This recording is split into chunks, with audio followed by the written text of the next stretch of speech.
Today is PTSD Awareness Day, and for this special day, I'm going to talk about my experience dealing with PTSD, or in my case, it's complex PTSD.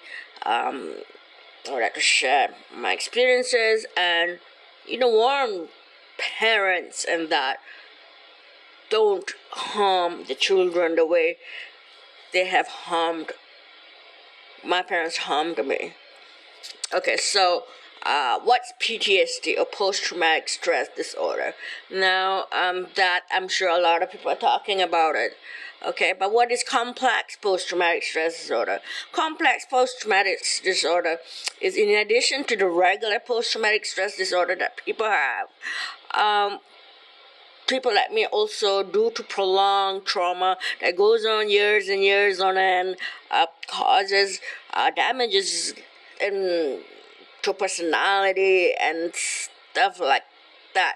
So the extra symptoms that I would have in addition to the regular PTSD symptoms are lack of emotional regulation. That means I can't control my emotions that well, and I can get very angry and sad and yes.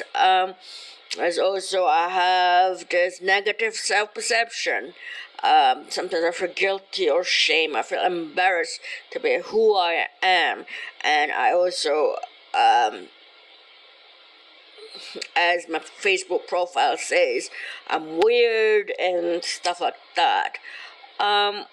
Some people think maybe I'm arrogant, like my brother thinks, but the arrogance is actually, if you look in the dictionary, the definition of arrogant is opposite of somebody who's feeling guilty, shame that they're no good and whatnot. So it's kind of strange. Okay, so I have difficulty in relationships. That's true.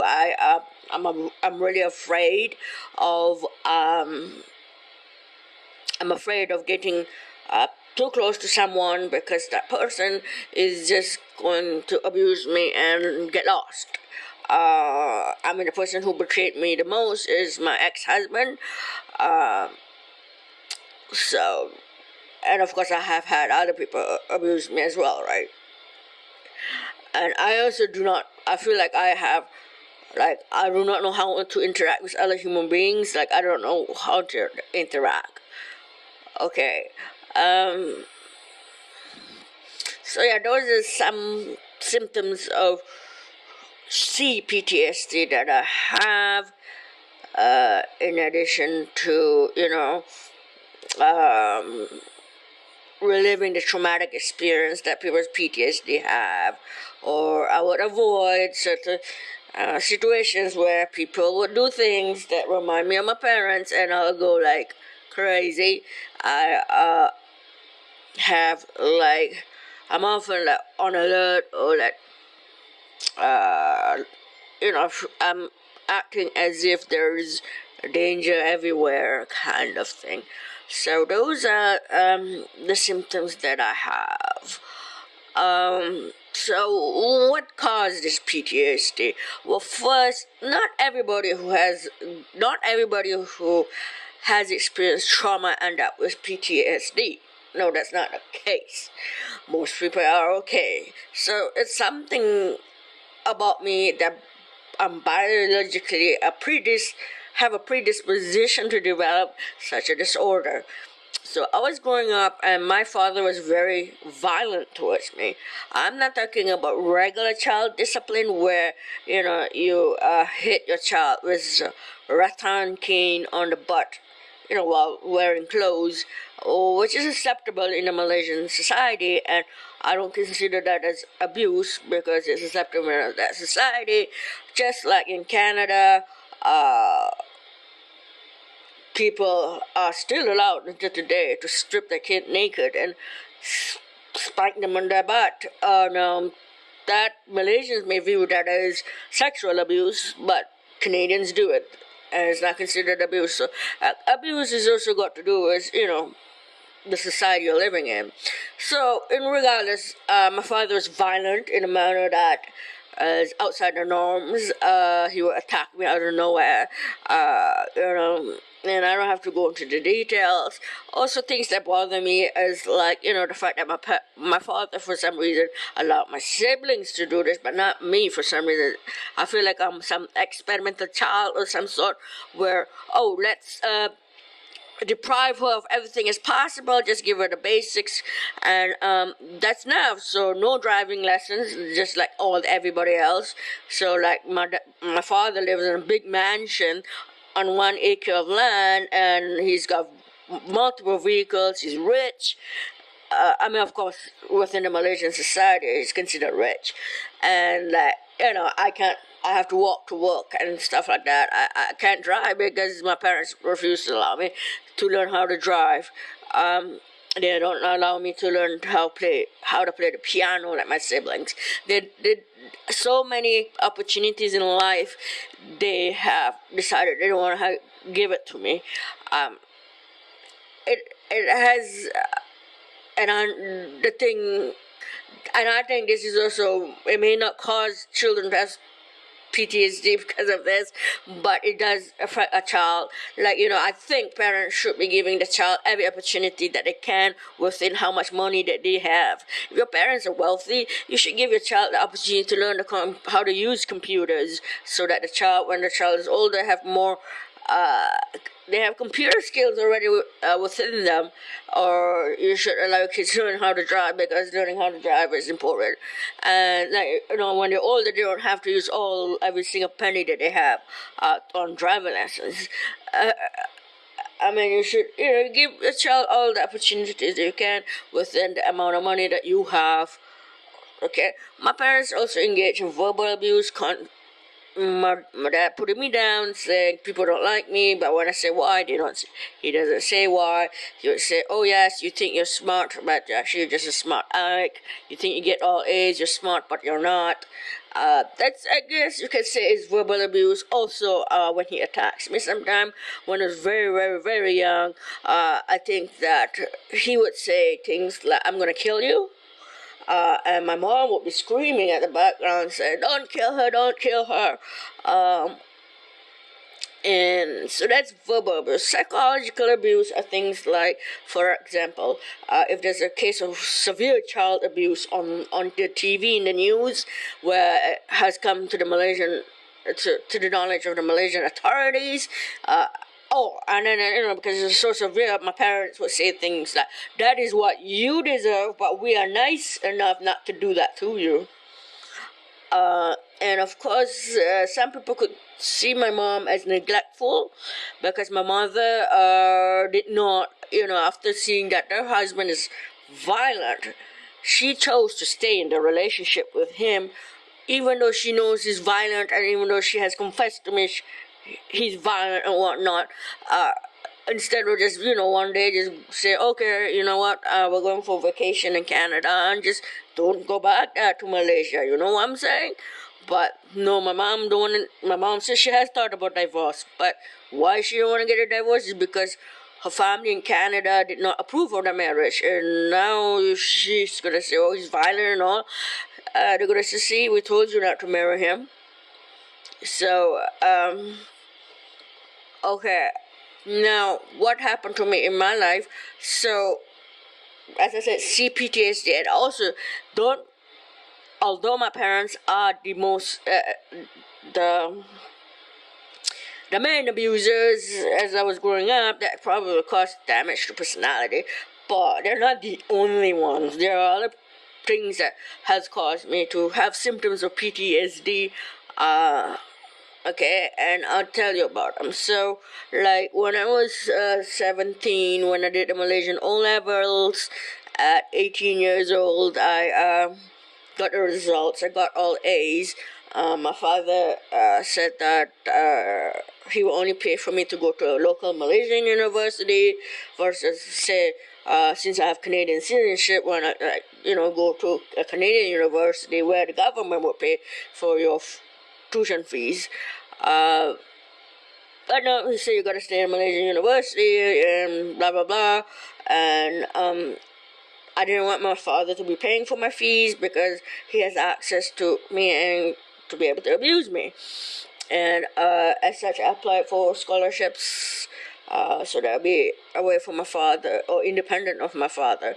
And I got a Petronas scholarship to study environmental engineering in a top American university. So I went to the United States, and things have changed. Like from crying at least have to cry every 2 weeks, every week. I would be crying due to child abuse. Not necessarily violent, no, but things that my parents say, or it's more like the verbal and psychological, emotional abuse thing. So it no longer happened in the United States. I'm no longer crying, and my psychologist said it's because you're not being abused. That's why you're not crying, and but Petronas wanted me to believe in the religion that they want me to believe in, which is pretty much they're calling it Islam, but Islam could be interpreted differently by various people, and their interpretation is really one that I do not support. And I don't believe that anybody should ever be forced to be Muslim in any way, shape, or form, because first of all, it just causes people to not like the religion, hate it, can't see the beauty of it.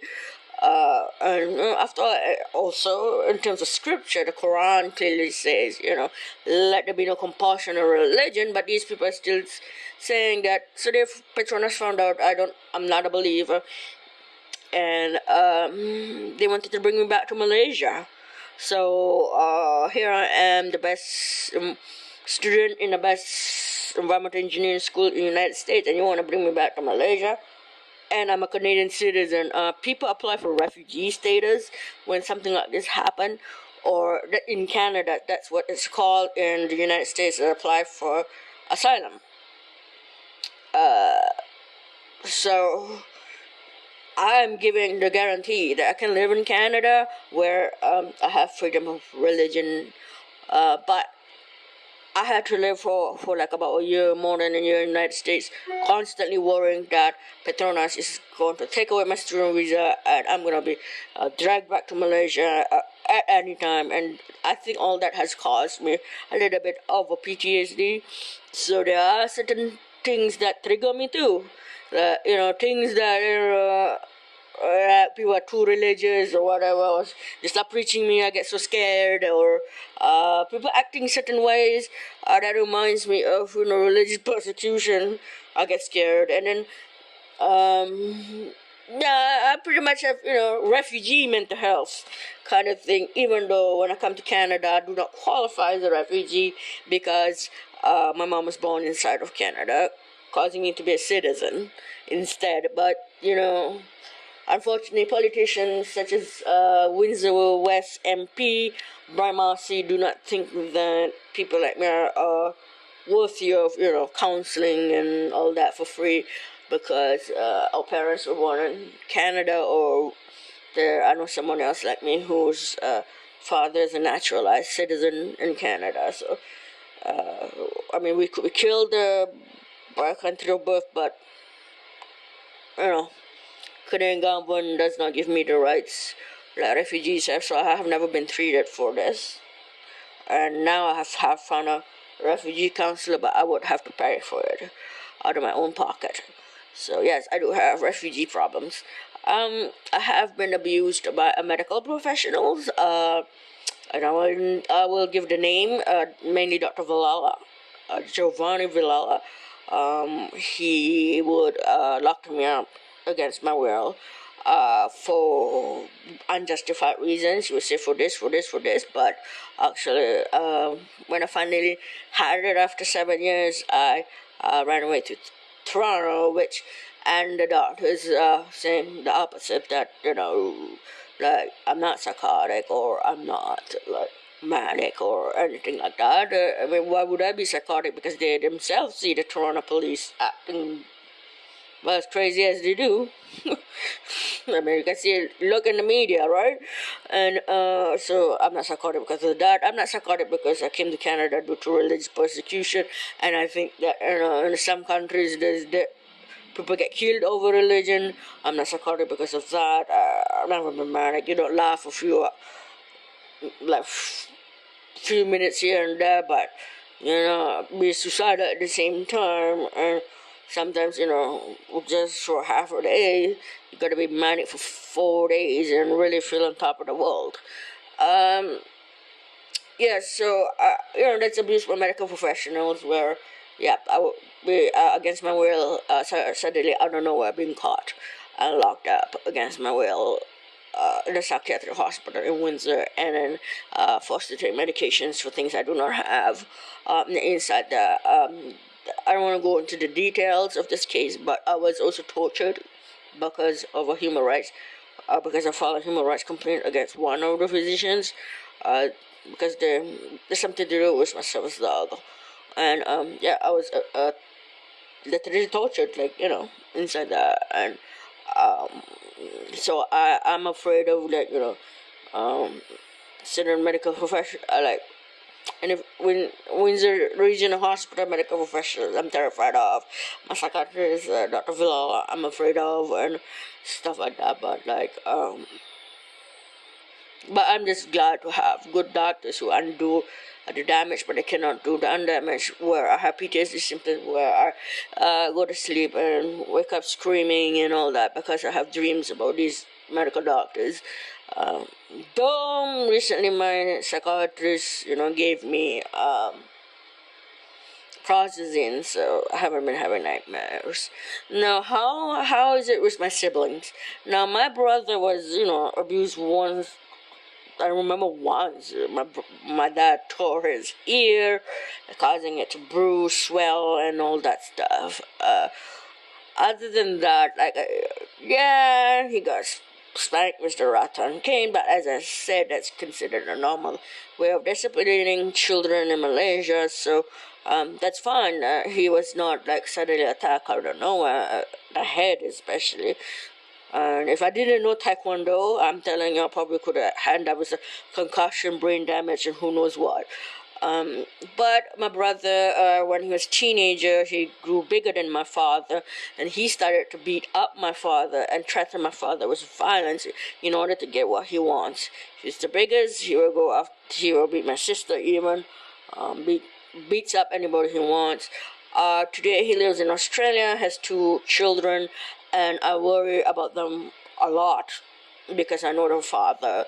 And then my brother does not recognize whatever my father did to me, everything he did to me. He doesn't recognize that as being abusive.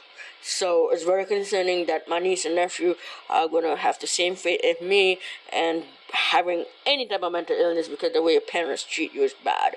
I mean, let alone complex post-traumatic stress disorder or, something like that. And my brother, he doesn't believe, and actually, when he was growing up, he was trained to abuse me. To get a parental approval, he would abuse me himself. For example, I'll go to Taekwondo class, and he'll be in the same class. And, I'm wearing the Taekwondo uniform or the dubok, very tidy. I'm very tidy, I don't like to be all messy, and of that, he was saying how arrogant I am and whatnot, and putting me down, and my mom joins in and stuff like that. So my mom's also emotionally abusive. So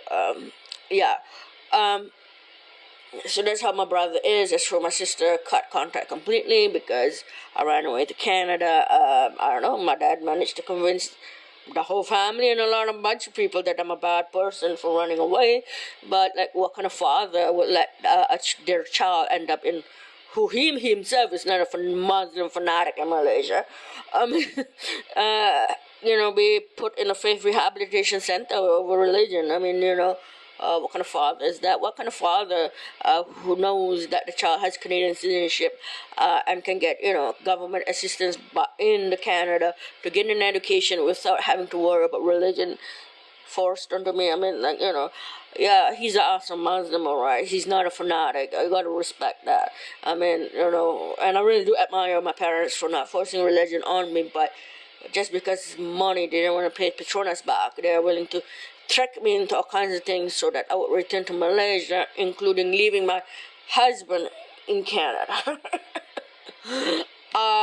So yeah, and my sister just thinks I'm such an evil person, even though I remember that I was gonna give her all my savings to come to Canada so that she can get a better education here, and have a better life where women and men and nowadays other genders are treated equally. So I'm a bad person for that, so be it. So I don't talk to my sister.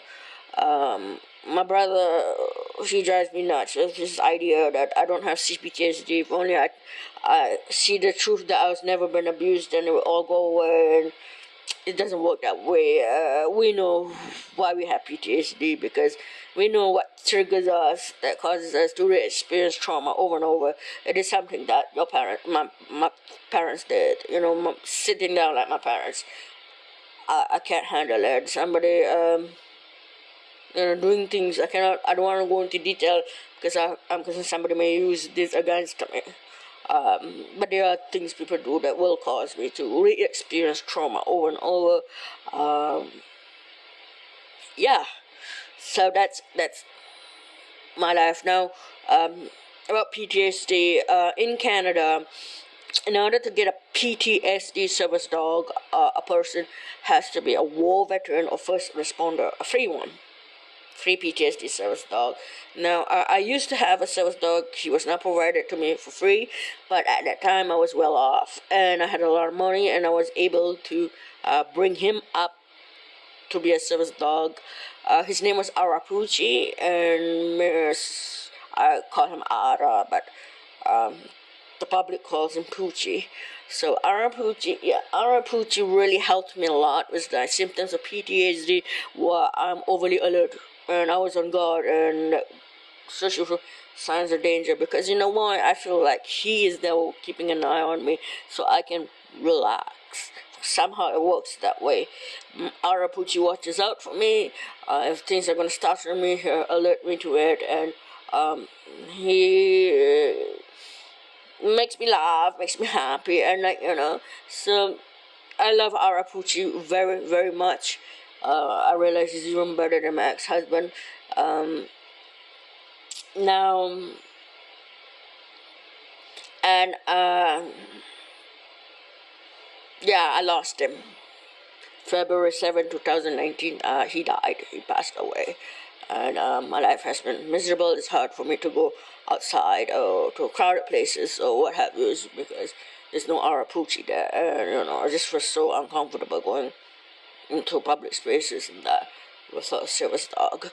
And the doctors realized that too, but unfortunately, not having money and not being a war veteran or first responder, I don't know, too bad, Yep, people who signed up to put themselves in at risk of PTSD get free PTSD service dogs because they're viewed as heroes, but children who are born into bad families or what have you are not heroes worthy of any help in terms of getting a service dog.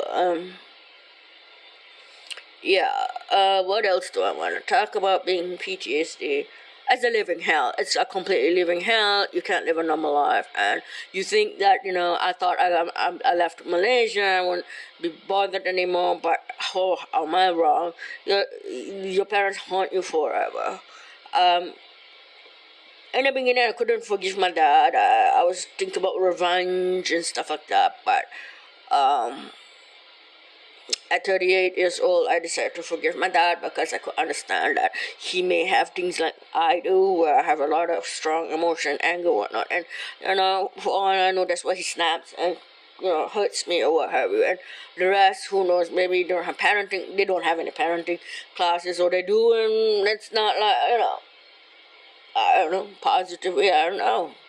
Like, he's just like that, not, for whatever reason, he's like that. Like, you have to forgive and not seek revenge. And he has reached out to me a few times and provided me with financial help, because in Canada, as someone on with this kind of disability, PTSD comes along with other types of disabilities. There are physical, for example, chronic pain. And I'm unable to work, so the government gives me money to survive, but it is not enough. So, yeah, people do have to donate, and yep. So that's PTSD is a living hell. Don't think beating up your kids is a good idea, and actually even in the mental also, like my ex-husband, he didn't beat me up. Actually, and he's also not verbally abusive, anything like that. If anything, he's very supportive. Like if I success, like I get good grades at school, he'll say things like, "I'm proud of you," and he'll encourage me to do good. He's happy to have me, and blah blah blah blah blah. But one day out of nowhere, he's just gone. And the only thing that he did as a psychological abuse was that he liked to. At that time, even psychologists didn't even think it was abuse, but nowadays I think they call it, like, stonewalling, or like, he just walks off and ignore, like, pretend I don't exist. So that's how he was. But it's more of his betrayal. It's like, I love him more than anything in the whole world. I lied. I told him I love myself first and then him. I lied. I love him more than me. I love him more than anybody else, even more than Ara even. But now, of course, I love Ara more than him, because Ara, was always there for me. While Alex, my ex-husband, said, I'm leaving you because of PTSD. Oh, wow, imagine that. Instead of I'm here as your PTSD service dog, or assistant or what have you. So yeah, and I do have dreams, nightmares, and everything because of his betrayal. How can you leave someone who loves you more than anything in the whole world? That I will do anything for you, including allowing you to go on ashleymadison.com. Okay, so that's it. PTSD is a living hell. Make sure you don't abuse your kids. You have a mental problem that will cause your kids to be in trouble. Reach out in Canada. You can call the CAS for help. Australia Child Protective Services. I'm talking about my brother here. And PTSD is a living hell. Don't give it to anybody. Okay, thank you. Bye.